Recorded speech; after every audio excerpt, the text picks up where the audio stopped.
Ayan guys, isa tayo ngayon sa strawberry farm. Pitas tayo ng konting pasalubong na strawberry. Matamis daw ngayon ang strawberry. Yan si Aida, oh. Aida! Yes. Ayan, oh. Yun, oh. Yan.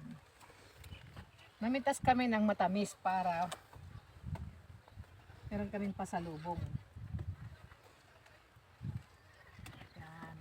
Ewan ko, nakakadami na rin yata ako. Konti pa lang to eh. Libre daw dito guys. Walang bayad.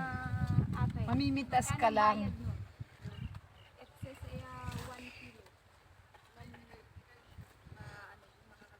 Pero ang ayan oh. Gusto kong kumain pero bawal daw.